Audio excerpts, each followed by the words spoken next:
Prezados amigos e amigas, boa noite para todos nós.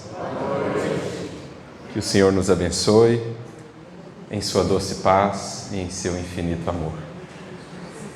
É para mim uma alegria imensa poder participar desta data tão marcante para uma casa também tão representativa para a história do nosso movimento espírita, não só aqui em Piracicaba, na região, mas mesmo a nível nacional, pelo que legou ao nosso movimento espírita. Eu até comentava com a Flávia no caminho, em nossas atividades de divulgação da doutrina espírita, tem aumentado a frequência dessa possibilidade de participarmos dessas efemérides espíritas. No final de semana passado mesmo, estivemos em uma casa em Ribeirão Preto, no sábado, que completava o seu centenário. Nossa casa, lá em São Carlos, completa também neste ano o seu centenário. E no domingo, agora, estivemos em Limeira, numa casa que completava também os seus 120 anos de existência. Então a gente vai vendo que o tempo vai passando e o Espiritismo vai consolidando o seu trabalho no mundo. Claro que ainda tão pouco tempo, se compararmos com a história da humanidade, o que são pouco mais de um século e meio que o Espiritismo vai completando, aproximando-se aí dos 170 anos de existência, a caminho do bicentenário, mas ainda muito pouco para uma doutrina filosófica, para o impacto que está reservado ou que incumbe ao Espiritismo realizar na história da humanidade. Mas ao mesmo tempo que do ponto de vista do alto, quando consideramos as coisas da perspectiva da imortalidade, parece-nos pouco, quando aqui estamos, 120 anos é muito tempo. Um centenário, mais do que isso, é muito tempo, porque são muitas histórias, muitos corações, muitas atividades, e uma instituição não chega a essa data, a esse aniversário, sem que tenha bases muito sólidas na doutrina espírita e especialmente no Evangelho de Jesus. Então, para iniciar as nossas reflexões, gostaria de deixar aqui os nossos votos, as nossas parabenizações à casa e a todos que têm feito parte dela, porque no fundo uma casa espírita é isso, mais do que a edificação, é o conjunto dos corações que estão vinculados à sua história. E aqui os nossos votos de que venham então muitos anos mais um século, mais tempo até, na seara com Jesus e com Kardec, despertando consciências, consolando e iluminando os corações. E já que fizemos esse introito com uma perspectiva mais histórica, meditando sobre os vínculos dessa casa, não só com a história do movimento espírita aqui na região, mas mesmo a nível nacional, não poderíamos deixar de prestar uma outra homenagem àquele que é um filho dileto desta cidade e também aquele cuja história está profundamente vinculada à história desta casa. Alguém que se projetou a nível nacional como um dos grandes divulgadores de nossa doutrina, que nos deixou um legado tão valioso por meio de suas obras, por meio de suas pregações, de suas palestras. Creio todos já sabemos de quem tratamos, Pedro de Camargo, Vinícius. Ele que tem justamente então uma obra intitulada Em Torno do Mestre. E é por isso que escolhemos como título de nossa reflexão esse título da obra, para que ao mesmo tempo pudéssemos nos conectar ao conteúdo dela, bem como ao legado desse grande trabalhador, porque o nosso intuito é sempre um só: aprendemos mais com Jesus e com aqueles que fielmente o seguiram, para que sejamos cada vez mais melhores instrumentos em suas mãos. No fundo, é disso que o título vai tratar. Em torno do Mestre, o que significa também dizer colocar o Mestre no centro da nossa vida. É sobre essa perspectiva de relação então com Jesus que nós vamos conversar nessa noite, tentando alcançar o espírito da obra de Vinícius, dividida em duas partes, Seixos e Gravetos, a primeira parte, depois Estílias e Limalhas. Ele que recorre, portanto, a elementos da natureza, um seixo, uma pedrinha daquelas que nós vemos nos rios, um graveto que cai de uma árvore, Depois elementos ainda menores, uma estilha, que é um pedacinho de madeira ali cortada, ou a limalha, um pedaço do ferro que foi cortado, do metal.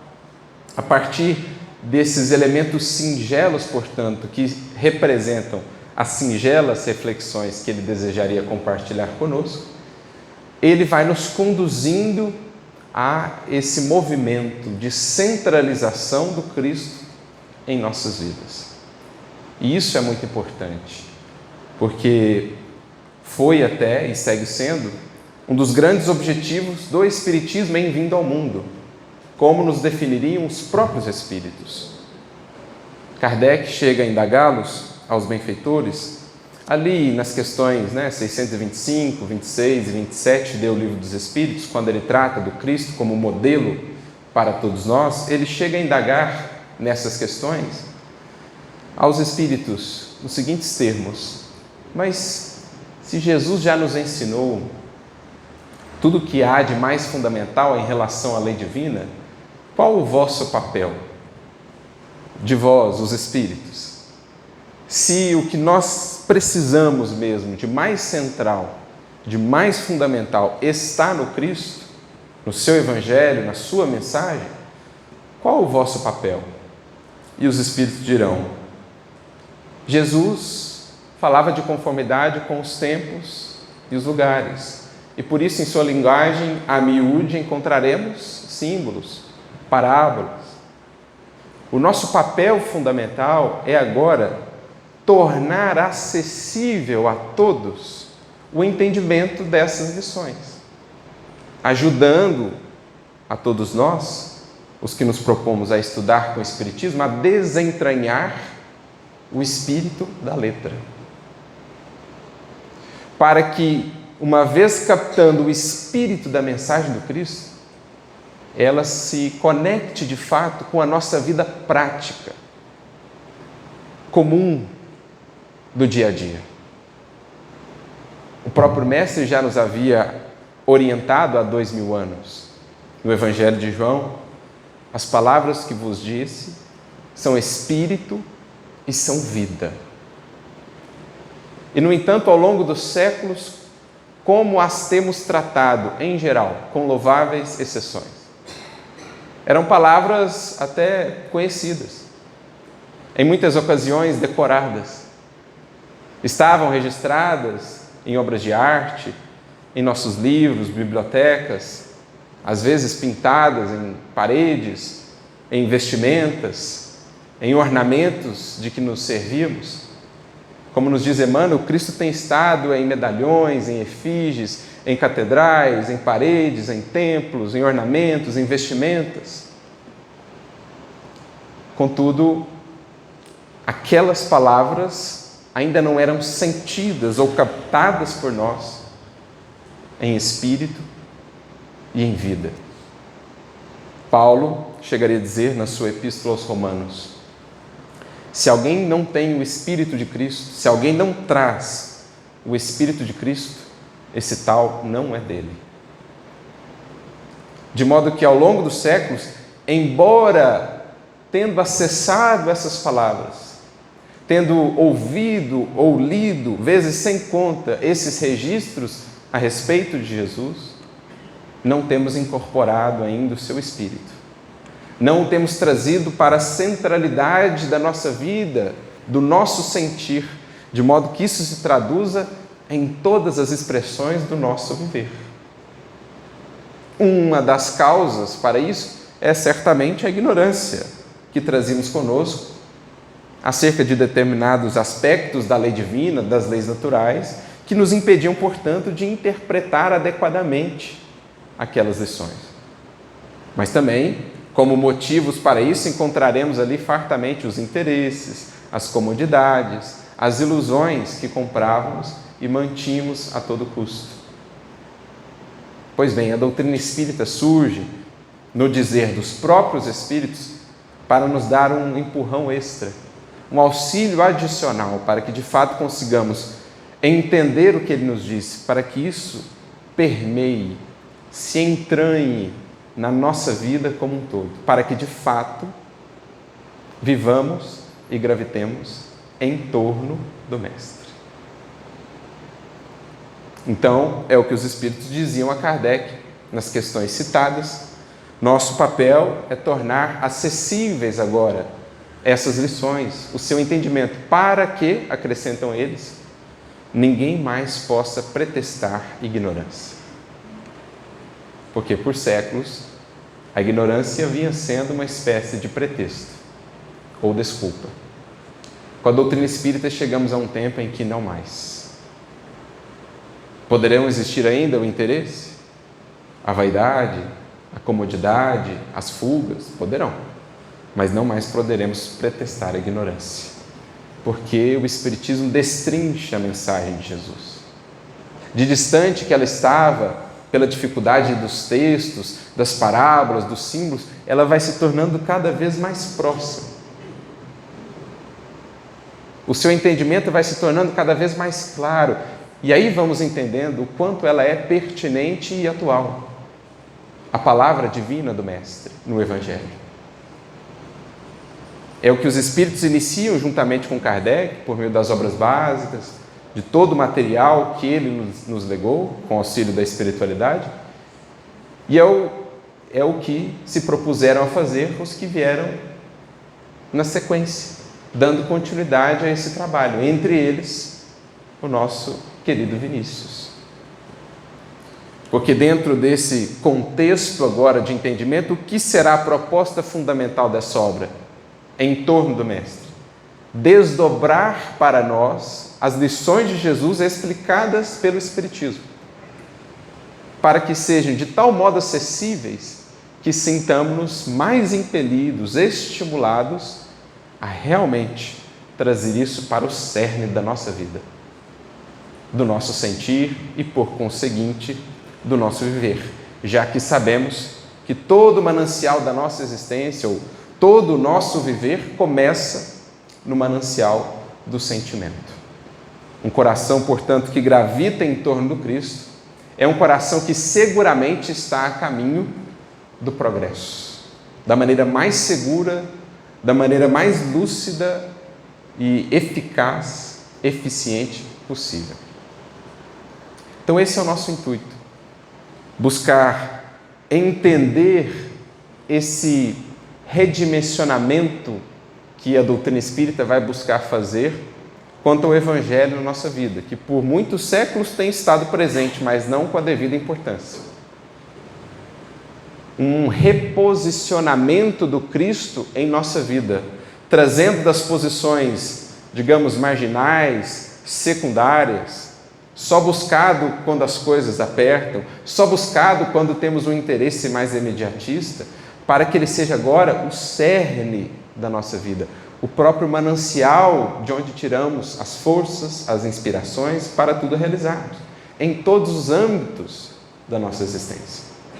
Então é de fato um reposicionamento, trazendo para essa centralidade. Porque mais tarde, viria também Emmanuel trazer a sua primorosa contribuição quanto ao estudo do Evangelho à luz do Espiritismo, e na primeira obra que ele se propõe a fazer esse estudo de aprofundamento da mensagem de Jesus, que é o livro Caminho, Verdade e Vida, comentando especificamente versículos, ele tem ali um dos prefácios, ou um dos textos no prefácio mais importantes que Emmanuel nos legou, que como que definem todo o objetivo da sua obra, que é vasta, são muitos os livros que ele nos legou por meio de Chico Xavier, mas nós encontramos um fio condutor que reúne todas elas. E esse propósito, esse espírito está ali descrito no prefácio do livro Caminho, Verdade e Vida, em que Emmanuel nos dirá: o Cristo não estabelece linhas divisórias entre a oficina e o altar. Toda a terra é ao mesmo tempo o seu altar de adoração e a sua oficina de serviço. Os muros que nós estabelecemos entre essas duas dimensões da vida foram criados por nós próprios. E é para derruir esses muros que surge o Espiritismo, dizendo-nos: o Evangelho não será comentado, não atrairá a nossa atenção somente no âmbito desta casa, do centro que frequentamos, de nossos estudos particulares. Ele deverá estar norteando a nossa ação na rua, no trabalho, no trânsito, seja onde for, porque não existem linhas divisórias. Não consiste o Evangelho, diz lá também Emmanuel, em um breviário para a genuflexão, só buscado nos momentos de oração ou de testemunho mais áspero. Não, é código, é manual para a vida, o Evangelho de Jesus. E, em geral, os maiores apertos que temos passado ao longo da trajetória visam justamente nos recordar isso. De alguma maneira, a proposta central a ser aplicada está relegada a segundo plano. As dores em nossa vida, as desilusões, geralmente têm esse objetivo principal: lembra-te de Jesus, dos teus compromissos para com Ele. Naquela passagem muito interessante e simbólica do Evangelho, os discípulos entram no barco com o Mestre para fazerem a travessia de uma margem à outra. Ora, simbolicamente, o que isso pode representar, senão a nossa própria existência? Adentramos no barco do corpo físico para fazer a travessia de uma margem à outra, retornando depois à vida maior. Ao início, adentramos nesse barco, o barco desta atual existência, compromissados com Jesus. O trazimos no barco conosco, na forma dos compromissos assumidos no mundo espiritual. Mas o que acontece na passagem? À medida que navegam, em determinado momento, Jesus vai para a popa do barco e adormece. Olha o símbolo. Jesus jamais dorme em serviço. Nós é que o deixamos adormecer em nós próprios. Quando esquecemos os compromissos assumidos, quando relegamos a segundo plano a aplicação do que temos aprendido com Ele, é o Cristo a dormir em nós. Lá, na popa do barco, né? No fundo. Não, deixa lá no fundo da existência. Quando apertar, eu procuro. Não foi exatamente o que aconteceu? Surgiu a tempestade no horizonte. Qual o primeiro movimento dos discípulos? Corre para acordar ele. Em geral, é assim conosco. A gente entrou no barco da atual existência com Jesus ali bem acordado em nós. Mas a gente vai navegando, vai distraindo com as paisagens, né? Vai se esquecendo das finalidades maiores, que é uma travessia apenas, que não é uma condição perene a existência física. Vamos nos esquecendo disso. E aí surgem tempestades no horizonte, que nos induzem a fazer o movimento. Tragamos Jesus de volta à frente do nosso barco, ao centro da nossa vida. Caso contrário, são grandes as chances de sossobrarmos mais uma vez, de naufragarmos mais uma vez, como muitas vezes tem ocorrido ao longo dos séculos, mesmo o conhecendo, ou tendo ele no barco, mas adormecido. Então é esse tipo de reposicionamento do Cristo em nossas vidas a que o Espiritismo vai nos conduzir, nos convidar. Porque é fundamental nós refletirmos sobre isso. O que ocupa o centro da nossa vida. Esses dias mesmo nós fazemos um estudo, estamos fazendo um estudo sequencial pelo canal do Neto Paulo de Tarso, do livro Vinha de Luz. E passávamos por um dos capítulos em que Emmanuel comenta a tão conhecida frase de Jesus, que está no Sermão do Monte, capítulo 6 do Evangelho de Mateus. Buscai primeiramente o reino de Deus e a sua justiça, e tudo mais lhe será acrescentado. E aí nós comentávamos a importância dessa fala de Jesus. Buscai primeiramente. Então, prioridade. O reino de Deus e a sua justiça.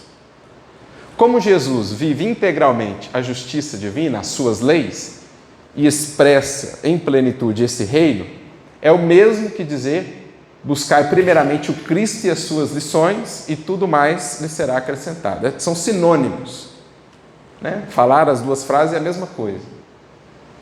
E por que isso é tão importante, gente? É que a gente precisa fazer um estudo mais aprofundado, passando por uma daquelas leis morais apresentadas para nós em O Livro dos Espíritos. Eu sempre ficava meditando nisso, né? Na divisão que Kardec propôs da lei natural ou lei divina. Lembrando que é uma divisão didática, ela nada tem de fixa, de rígida, é uma das divisões possíveis. O próprio Kardec conversa sobre os espíritos, ou com os espíritos sobre isso, ali nas questões 647 e 648 do Livro dos Espíritos. E aí,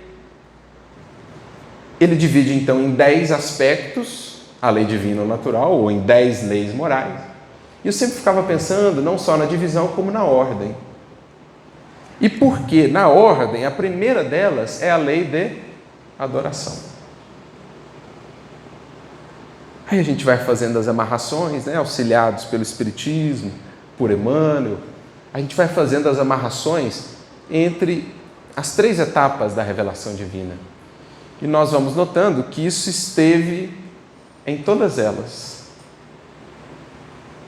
Se a gente volta ao decálogo mosaico, que é a base da primeira revelação, se a gente vai nos primeiros mandamentos, varia aí conforme a divisão dos 10 mandamentos, se é a divisão judaica, se é a divisão cristã, tem uma certa diferença entre a divisão ali dos 10 mandamentos, mas o texto completo é o mesmo, Mas se a gente pega aqueles primeiros mandamentos, eles giram em torno do quê? A centralidade de Deus na vida da criatura. Eu sou o Senhor teu Deus, não terás outros deuses diante de mim. Resumindo aqui o que está lá. Então, a centralidade de Deus, da relação da criatura com o Criador. Se a gente vai ao Cristo, ele resume toda a lei e os profetas, como sabemos, em 2 mandamentos, que na verdade ele resgata do Antigo Testamento, tanto do Decálogo, como também de Deuteronômio e Levítico, Ele sintetiza naqueles 2 mandamentos tão conhecidos, dos quais o primeiro é: amarás o Senhor teu Deus de todo o teu coração, de todo o teu entendimento, de toda a tua alma, com todas as tuas forças. Que geralmente a gente fala amar a Deus sobre todas as coisas. Então, é a mesma ideia, é o mesmo princípio que está no início do Decálogo. E aí a gente já começa a entender o porquê a lei de adoração, ela surge em primeira instância. Porque ela é o que sustenta tudo mais. Um problema nessa lei, um não cumprimento, um não entendimento nessa lei prejudica a aplicação de todas as outras. Porque se a minha relação com Deus, com as leis divinas, estiver desajustada, se o Criador, se as suas leis não tiverem esse papel de centralidade no nosso viver, isso se espalhará, digamos assim, isso gerará consequências em todas as outras dimensões da nossa vida. Porque essa é a relação mais fundamental da criatura, dela para com Deus. Francisco de Assis chegaria a dizer: se algo rouba a paz do meu coração, é porque ocupou nele o lugar de Deus. Se algo rouba a paz do meu coração, é porque ocupou nele o lugar de Deus. Porque qual que é o problema? Onde começam os nossos desvios e daí as nossas dores? Em qualquer desvio humano, em qualquer equívoco humano perante as leis divinas, nós vamos encontrar sempre uma troca, uma usurpação dessa centralidade de Deus em nós. A gente sempre, em qualquer queda nossa, vai colocar algo no centro, na posição que deveria caber a Deus.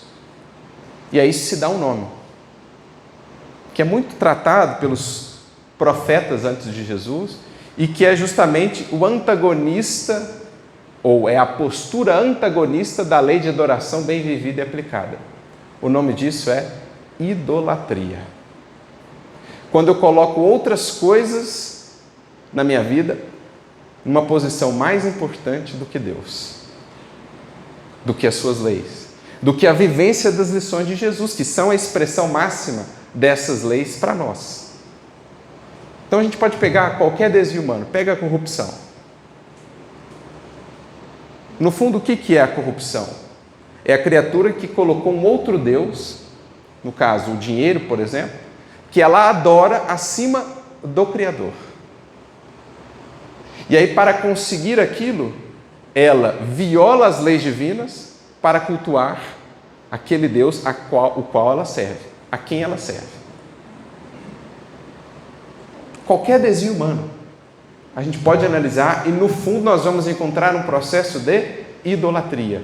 Algo que assumiu essa posição de centralidade no coração, na mente da criatura, em detrimento das leis divinas.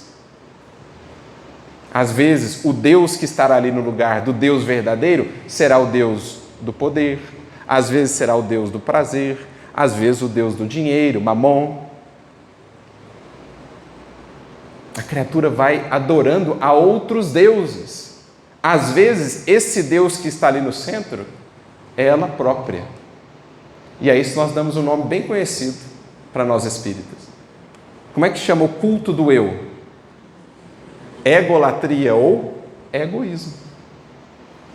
Não é esse o vício mais radical, como está em O Livro dos Espíritos? Ele é o quê? Um processo de idolatria. A criatura, ela se coloca como Deus. Então tudo gravita em torno de mim, do meu querer, do meu desejo. E aí ela se frustra, se revolta, exige, cobra, reclama, porque ela é o centro do universo. Como diz Paulo em uma de suas epístolas, há alguns para os quais o seu umbigo é o seu Deus.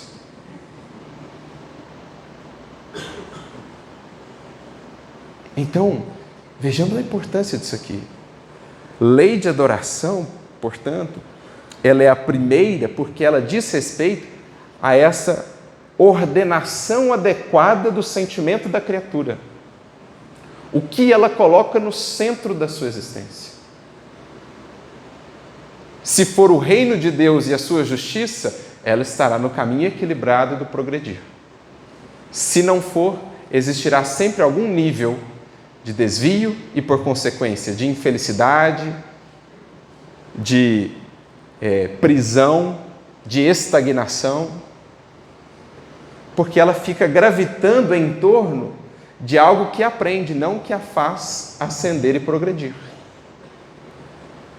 Nós todos, enquanto espíritos, somos chamados a entrar numa órbita ascensional, numa espiral, digamos, de ascensão, em que vamos gradualmente nos elevando e nos aproximando do Criador, esse centro divino para todo o espírito em jornada, para todo o espírito em evolução, vamos nos aproximando dele em órbitas cada vez mais próximas. Mas se a criatura resolve orbitar o dinheiro, o poder e o prazer, ela sai dessa órbita fundamental, ela fica presa andando em círculos, sabe-se lá por quantos séculos, por quanto tempo. E aí, isso prejudica ou gera prejuízos em várias outras dimensões da vida, né? Então, por exemplo, a criatura coloca como objeto central da sua existência, ou como elemento central da sua existência, um objeto, uma posse, um cargo ou uma pessoa, que às vezes até uma pessoa. Essa relação em que nós gravitamos em torno daquilo, ela será sempre uma relação que em algum nível nos prende, nos escraviza, por mais nobre que ela possa parecer. Então, às vezes a criatura diz assim, não, fulano de tal é o centro da minha vida, é o filho, é o cônjuge e tal, e aí o indivíduo desencarna. A vida inteira da criatura ruim. Por quê? Poderia existir amor ali? De fato, existiria algo do amor? Sim. Mas é um amor que perdeu a medida. Porque não tendo Deus no centro, aquele amor se torna uma espécie de cativeiro. Por mais que exista ali amor, por mais que exista carinho, aquilo se torna uma espécie de cativeiro. O mesmo vale para o dinheiro, o mesmo vale para o cargo. Agora, se Deus está no centro, a relação com tudo mais na vida estará devidamente equilibrada. Eu saberei me relacionar com outras pessoas, eu saberei me relacionar com o cargo que eu recebi, eu saberei me relacionar com o recurso monetário que eu tenho, sem que aquilo seja o centro da minha vida. Porque Deus equilibra todas as outras relações. Então percebe a importância da lei de adoração? Se vocês lerem o Antigo Testamento, principalmente os profetas, o que mais veremos lá? O alerta deles quanto aos perigos da idolatria. Não é só fazer estátuas de outros deuses, como existia naquele contexto. Não, é muito mais profundo que isso. Os espíritos mesmo chegam a dizer, por meio de Kardec, o material que ele compartilha conosco, o paganismo ainda não está morto. Ainda não alcançou o seu fim. Porque existem muitos de nós, em aspectos da nossa vida, que ainda cultuamos outros deuses. Colocamos outras coisas ou pessoas na centralidade da nossa existência. E por que disso? Qual a consequência disso a longo prazo? O Emmanuel tem uma frase no livro Pensamento e Vida que é fantástica. Ele diz assim, logo no primeiro capítulo, a mente é o espelho da vida em toda parte. Então pensa na sua mente como um espelho. Para onde mais você aponta esse espelho? É isso que a sua mente vai refletir para quem te vê. Olha que profundidade de conceito. Vamos tentar ilustrar. Vamos pensar na criatura que colocou no centro da sua vida o dinheiro. Então, é o Deus que ela cultua.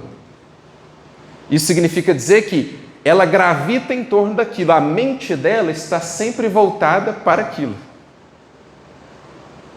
Então, quem olha para essa vida vai começar a ver o quê? No espelho da mente dela. Aquilo para o que ela aponta.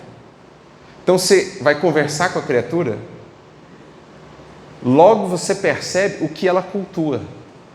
Porque o que ela fala, os hábitos que ela tem, as buscas que ela cultiva, tudo gira em torno, tudo mostra aquilo que ela cultua. Porque a mente dela, enquanto espelho da vida, gravita em torno daquilo, e ela reflete aquilo.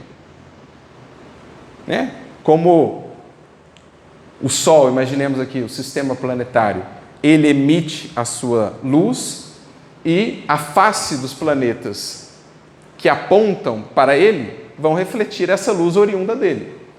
Da mesma forma, a mente que aponta para aquilo que ela cultua, ela vai refletir as características do seu objeto de adoração. De modo que um pensador, certa feita, disse, e isso é muito verdadeiro, nós nos tornamos aquilo que adoramos. André Luiz, no livro Sinal Verde, ou Agenda Cristã, vai dizer uma frase praticamente idêntica. Ele diz assim, é preciso reconhecer que nós nos transformamos naquilo que amamos. Então, se eu amo o dinheiro, tudo que eu falo, tudo que eu faço gravita em torno do dinheiro.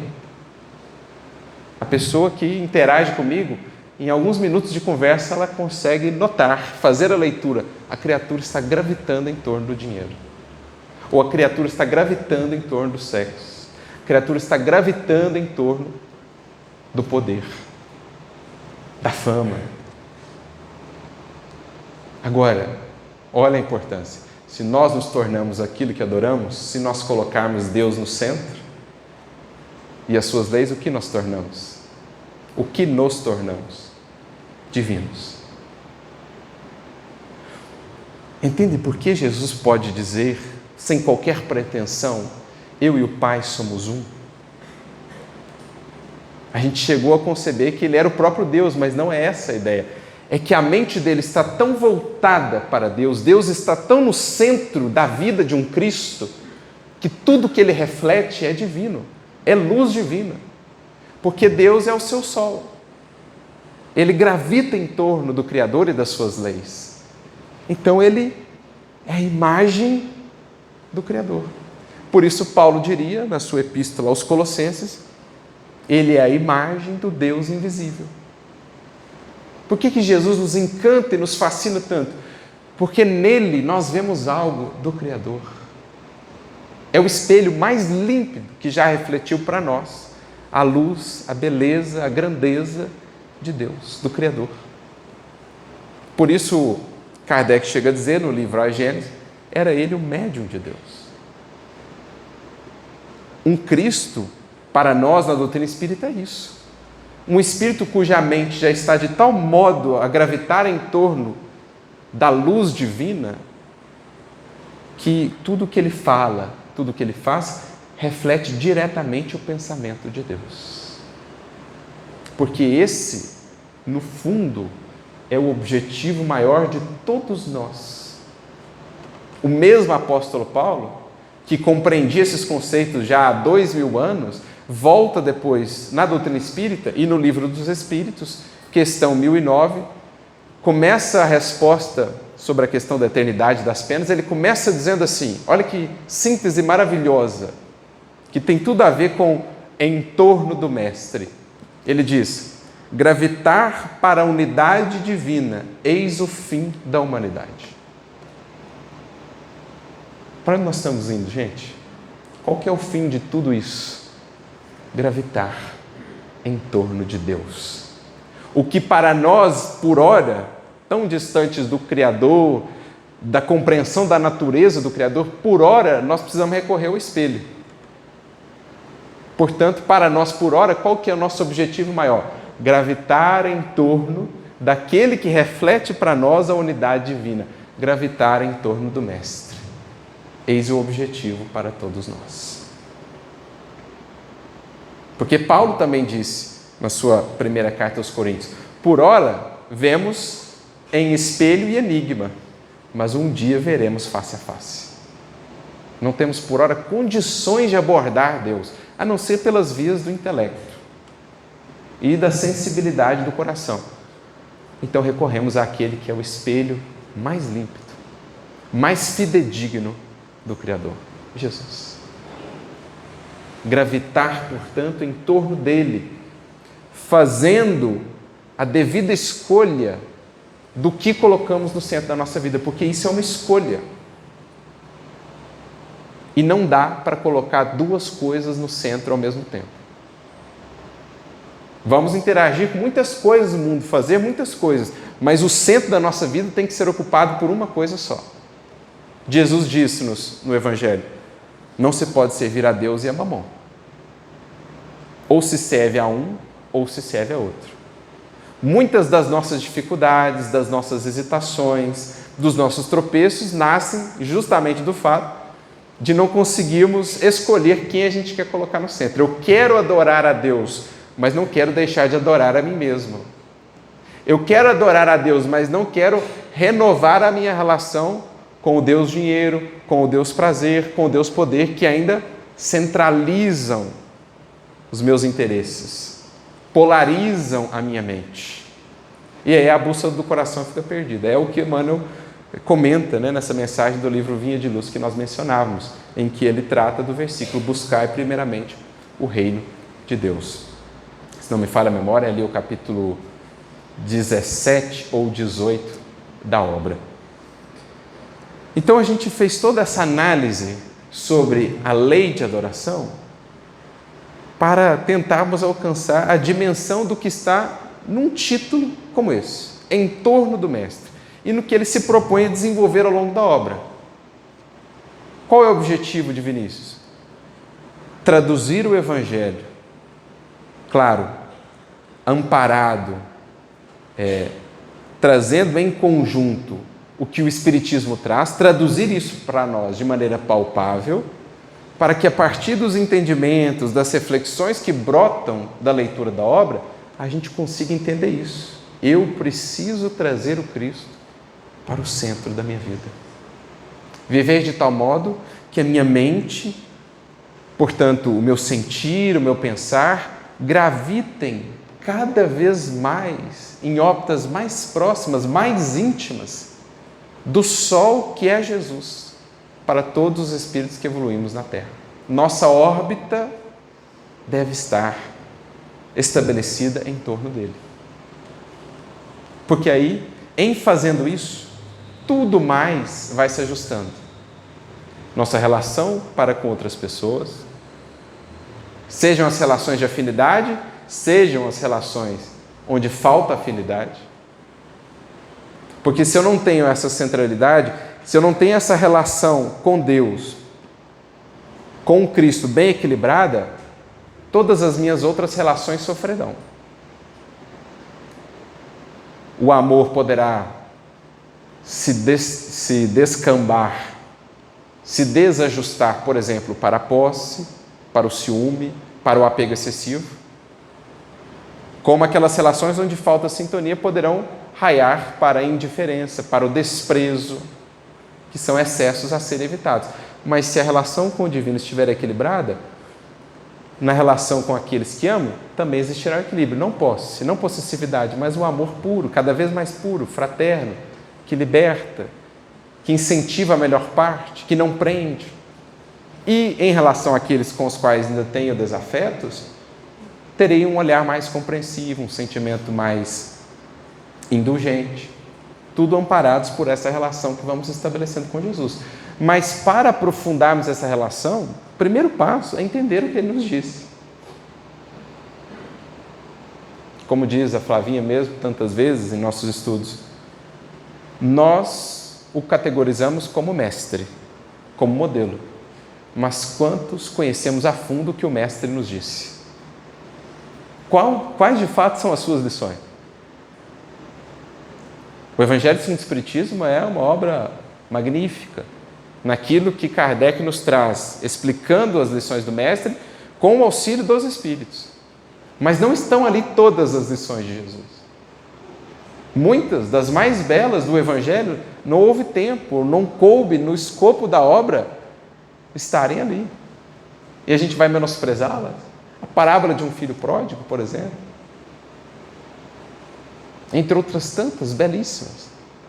Nós temos o ferramental. Por que não irmos então à obra? Muitos fizeram o esforço de trazer o Evangelho até nós, por meio dos materiais, dos livros, das reflexões que nos legaram, para que sintamos cada vez mais impelidos a irmos nós próprios à fonte, ao manancial, para criarmos intimidade com Jesus. O Espírito de Vicente de Paulo, em O Evangelho segundo o Espiritismo, no capítulo 13, item 12, ele diz assim: desejaria que dedicasseis mais interesse, mais tempo às leituras evangélicas. A maioria, no entanto, considera o Evangelho, esse livro divino, como um repositório de palavras ocas, uma carta fechada. Relegam ao abandono esse admirável código das leis divinas.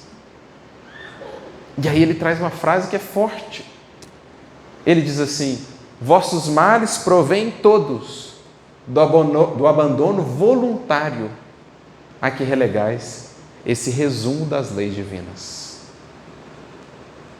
A maioria dos nossos males, nesta existência, em outras, tem surgido do abandono voluntário a que temos relegado o código da vida, o livro divino que é o Evangelho de Jesus. Em especial agora que temos todo um ferramental para o seu entendimento. E ele encerra esse seu pedido dizendo: lede-lhe as páginas sublimes do devotamento de Jesus e meditai-as. Então, trazer o Cristo para a centralidade do nosso coração, da nossa existência, passa inicialmente por isso, por conhecer. Ter um trato mínimo com as suas palavras, com as suas lições, porque para chegar no Espírito e na vida, minhas palavras são Espírito e são vida, eu primeiro preciso conhecer as palavras. E aí, meditando no silêncio do estudo, amparados pela oração, vamos recolhendo as inspirações do mais alto. Aquele que se abre para compreender as lições do Divino Mestre, certamente contará com auxílio. Estudo e interpretação do Evangelho, diz-nos Emmanuel, são também trabalho da mais alta envergadura. Felizmente temos corações como Vinícius, que se propuseram a abrir um pouco mais para nós esse caminho, por meio dos seus estudos próprios, pessoais, compartilhando conosco esse tesouro que foram ali angariando, encontrando. Mas isso é um processo a ser cultivado. Experiência de intimidade com Jesus, de convívio profundo com o Mestre, não é algo que se improvisa só no momento da dificuldade. Ney Lúcio, em se referindo ao estudo do Evangelho, o espírito Ney Lúcio, ele nos diz que estudar o Evangelho meditando em suas palavras e em suas lições é um processo de imantação da nossa mente às esferas superiores. A mente não é o espelho da vida em toda parte? Ela não reflete aquilo para o que a apontamos? Se eu a apontar com mais frequência para as palavras de vida eterna, o que ela há de refletir? Do que ela há de se aproximar? Ela se imantará às faixas superiores da vida. Mais recursos a espiritualidade encontrará em nós para semear as inspirações, para trazer-nos as respostas, os consolos que chegam na forma de insights, na sutileza, aquele sopro ameno e sutil da espiritualidade, que é como que um novo alvorecer em nossa mente, né? A gente está lá, atabalhoados pelos desafios da vida, o horizonte turvado, a mente envolta em sombras, de repente chega aquela inspiração e ela é como que uma gota de orvalho, ela é como que um raio de sol e ela clareia a mente. A mente que está imantada às esferas superiores muito mais facilmente e frequentemente viverá isso. Agora, aquele que vive enfurnado, de mente voltada só para o que é terreno, material, só os problemas e atrações do mundo, como essa mente vai se abrir? Como uma flor que abre sua corola a receber o orvalho divino, ela estará cerrada, ressequida. Então, trazê-lo para esse centro da nossa existência, começando pelo estudo, por criar mais intimidade com as suas palavras de vida eterna, meditando sobre elas, porque isso gradualmente vai alcançando-nos o coração, renovando-nos o sentimento. Também no esforço de aplicação. E isso, uma vez chegado ao sentimento, o Evangelho transforma a vida. Porque esse é o círculo, o circuito do Evangelho na vida de cada um de nós. Nas palavras de Alcione, no livro Renúncia. A mensagem do Cristo, a mensagem do Evangelho precisa ser conhecida, meditada, sentida e vivida. 4 verbos. Talvez, por séculos, tenhamos chegado ao primeiro, ao conhecer, não tanto ao segundo, ao meditar. Que dirá o terceiro, o sentir, para chegarmos, enfim, àquilo que nos cabe, aquilo que é a nossa destinação, vida transformada com Jesus. Esse é o intuito. E Vinícius, num dos capítulos que separamos aqui, ele traduz então de maneira muito bela esse potencial da palavra de Jesus, né? Como dizíamos, lembrando as palavras do próprio Mestre, as palavras que vos disse são espírito e são vida. O apóstolo Paulo, na sua carta aos Hebreus, capítulo 4, versículo 12, ele diz assim: porque a palavra divina, ela é viva e eficaz, mais penetrante que uma espada de 2 gumes. É uma maneira bonita que Paulo tem de descrever do que acontece numa alma que se abre ao convívio com essas palavras. Porque Jesus, dentro dessa imagem que aqui construímos, ele é o que em nossa vida? Ele é um sol. E desse sol irradiam e seguem irradiando raios incontáveis. Cada uma de suas frases, de suas palavras, são como que um raio desse sol que nos alcança ainda hoje, esperando uma alma aberta, as janelas da alma abertas, para que esse raio de sol, a palavra divina do Mestre, penetre-nos a vida interior, ali fazendo luz. Por isso Paulo diz, ela é penetrante, como uma espada de 2 gumes, ela vai no âmago do ser. E ela é viva, ela é eficaz.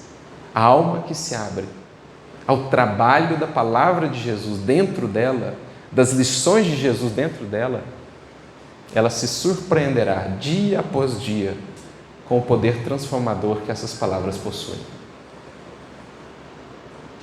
Que é o mesmo que sentimos depois de uma manhã bem escura e fria, ao abrirmos a janela e sentirmos o primeiro raio de sol, tépido, acolhedor, clareia o ambiente e traz aquela sensação de vida nova, de esperança, de acolhimento.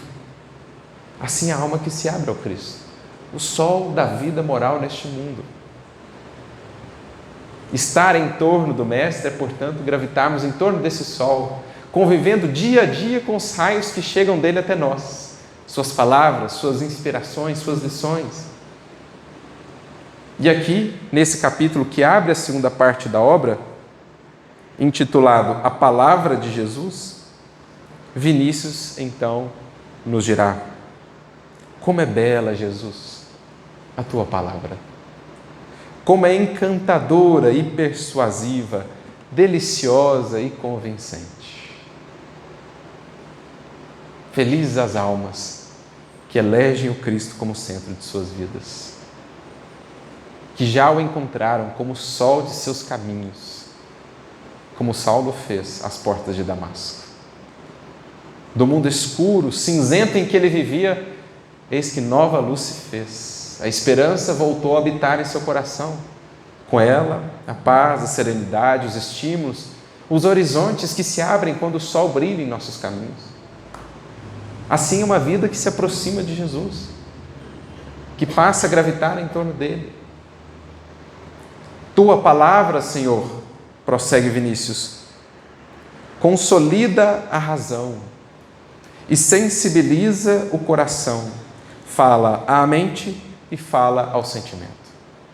Especialmente para nós no Espiritismo, que nos traz uma proposta de fé raciocinada, portanto, que recorre também à razão, que quer as respostas, que quer entender, mais do que crer compreender, diria Kardec.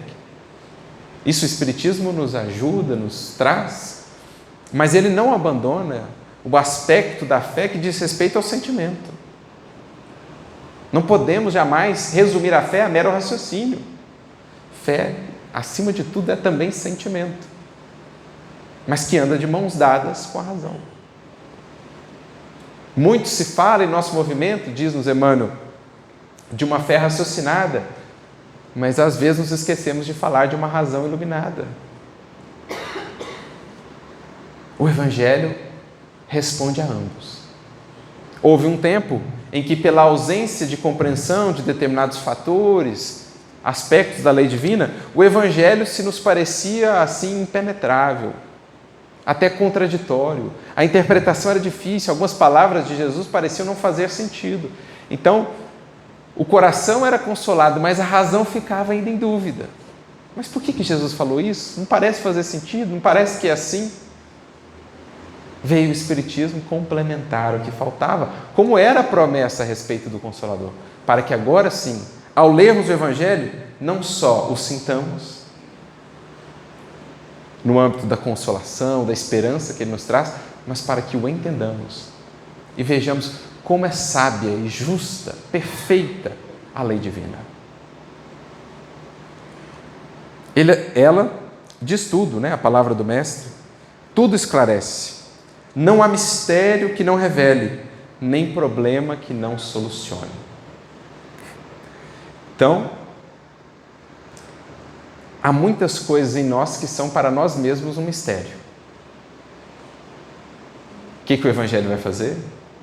Ele vai acender uma luz dentro de nós, haver uma série que nos permitirá ver uma série de questões íntimas que ignorávamos e que nos infelicitavam.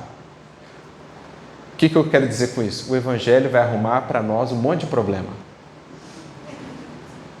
Ele vai revelar um monte de problema ignorado dentro de você e que te infelicitavam, que eram causa de infelicidade, de angústia.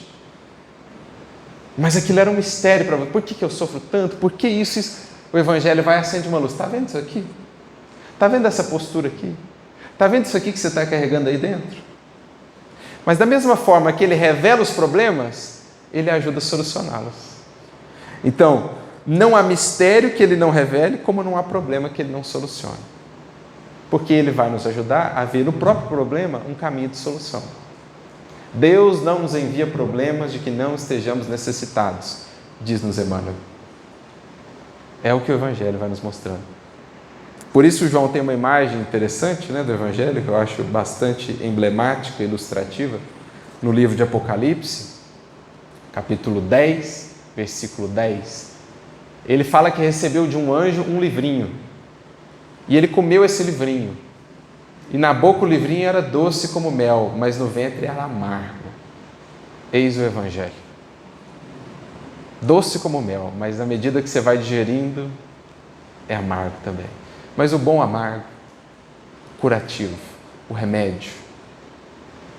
Profundidade com o Evangelho não significa de modo algum isenção de lutas, pelo contrário.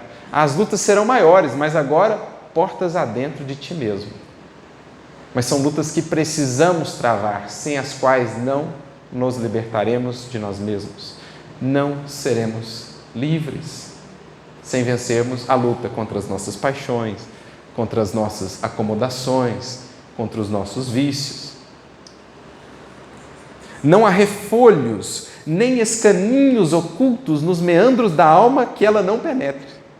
Lembra o que Paulo falou? A espada da palavra divina, mais penetrante que uma espada de 2 gumes.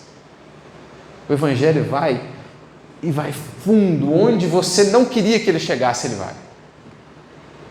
Como Jesus disse a Pedro, eu te levarei onde não queiras ir.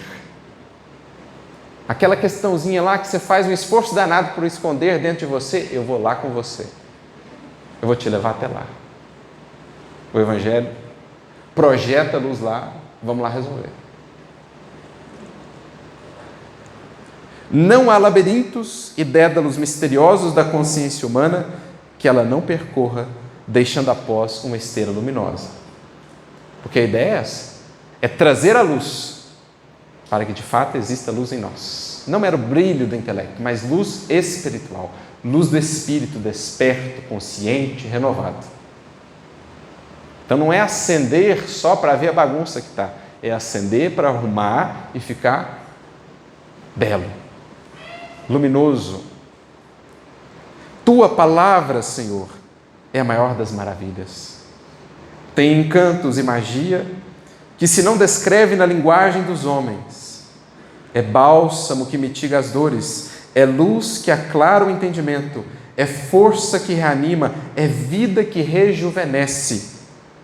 É também poesia que encanta, música que arrebata, verdade que empolga, fé que redime. Tudo isso nas palavras de Jesus. A gente fica a pensar, por quantos séculos passávamos por essas palavras sem ver tudo o que nelas há, tudo que ali está contido. Como ainda hoje, tantos e tantos que estudam uma existência inteira essas palavras, só para se deterem na forma, nas aparentes contradições, nos possíveis erros históricos, etc., como alguém que fosse garimpar um regato, passando ali a sua peneira, e ao passar a peneira, retesse apenas o cascalho, lançando fora todos os diamantes, todo o ouro ali encontrado. Quantas criaturas não se aproximam do Evangelho assim, não vendo nada demais nessas palavras, porque a sua sensibilidade ainda não despertou para tanto. Mas os felizes, aqueles que já conseguem ver nessas palavras aquilo que Pedro um dia descreveu tão bem. Depois de um discurso duro de Jesus, está registrado no Evangelho de João, capítulo 6, diz o texto que alguns dos circunstantes foram embora, desistiram, falaram, não, isso aqui não vai dar não, difícil demais. Jesus volta para os discípulos e fala assim, vocês também não querem ir? Quem responde? Pedro. Uma das mais belas frases do Evangelho. E a quem iremos nós, Senhor? Se só Tu tens as palavras de vida eterna. Onde os outros viam dureza, dificuldade, porque o Evangelho contém sim sacrifício, luta, renúncia. Mas o nosso coração, a nossa visão espiritual ampliada vai nos ajudando a ver para além disso. A proximidade com o Mestre, a grandeza do que nos aguarda depois das lutas. Então a quem iremos nós, Senhor? Se só Tu tens palavras dessa natureza. Tua palavra, Jesus, modifica, corrige, transforma e converte, atrai como imã, né? Como o Sol que atrai, que mantém em sua órbita os satélites, os planetas. Aquece como o sol, refrigera como o orvalho, inebria como os perfumes, purifica como o fogo, diviniza como o amor. Se forem essas palavras e o que delas extrairmos o centro da nossa vida, como nos tornamos aquilo que adoramos, aquilo que tomamos como centro da nossa existência, essas palavras hão de nos divinizar ao longo dos séculos, como já o vemos em Jesus, o resultado do que é o Evangelho aplicado. A mágica influência de Tua palavra, ó Cristo, deixa eu abrir aqui.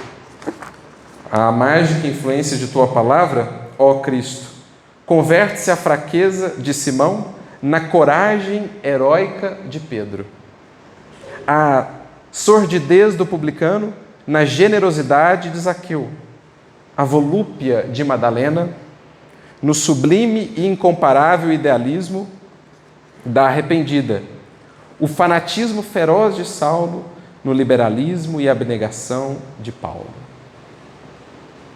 Que poder há então nessas palavras para transformar de tal modo essas vidas? Pedro, tão intransigente, tão duro, tão hesitante, na fortaleza de apoio e de amparo em que ele se tornou. Paulo, fanatizado em suas buscas, até mesmo cruel, orgulhoso, ufanista, a se tornar o mais universalista de todos os discípulos de Jesus, universalizando a mensagem para além daquele contexto em que ela nascera. E assim outras tantas vidas e exemplos que poderíamos extrair. Ao encantamento da Tua palavra, Jesus, serenam-se as tempestades, os coxos e os paralíticos se locomovem, os cegos veem, os surdos ouvem, os leprosos ficam limpos, os mortos ressuscitam e aos pobres se faz justiça. E como não ser assim, Senhor, uma vez que a Tua palavra é o mesmo verbo de Deus que se faz ouvir neste mundo. Eis então a proposta do Espiritismo que aqui Vinícius resgata para nós. O Cristo como sol de nossas vidas, como diria Emmanuel no prefácio, ou melhor, no capítulo 13 do livro Chico Xavier Inédito, Jesus é o centro divino da verdade e do amor, em torno do qual nos cabe gravitar e progredir. Material não nos falta, recursos de entendimento para que aprendamos a receber desse sol agora colocado na devida posição em nossas vidas, esses raios luminosos na forma de palavras, de ideias, de inspirações. Feliz a alma que abrir as portas, as janelas do seu mundo interior a essa luminosidade. No convívio com esses raios solares de Jesus, tal qual ocorre na natureza em que os raios do sol a tudo nutrem, fecundam todas as formas de vida, assim também a nossa vida interior, quando submetidos a esse convívio diário com a luz que é Jesus. O mundo hoje, sempre, mas hoje talvez em maior escala, nos propõe tantas distrações, tantas coisas ilusórias em torno das quais às vezes passamos anos a gravitar. Nossa mente gravitando em torno de problemas, ilusões, desejos, paixões, e assim sentimos que não avançamos, que não saímos do lugar, que estamos andando em círculos. É chegado o tempo, com o auxílio do Espiritismo, resgatando o cerne do Evangelho, é chegado o tempo de realmente podermos analisar.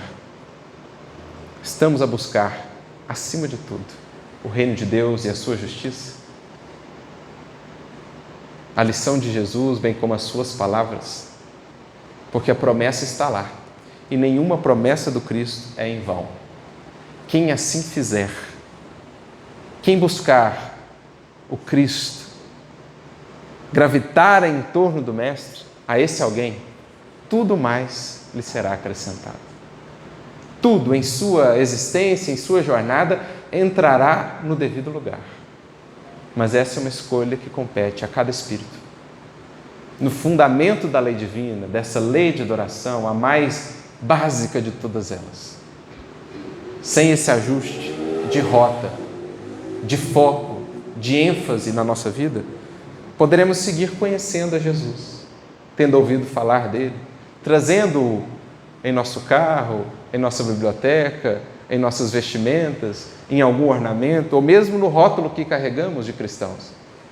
Mas seguiremos sendo ainda cristãos sem o Cristo, efetivamente, porque ainda não tendo o Espírito do Mestre a permear, a penetrar cada ângulo do nosso coração e, por conseguinte, da nossa vida.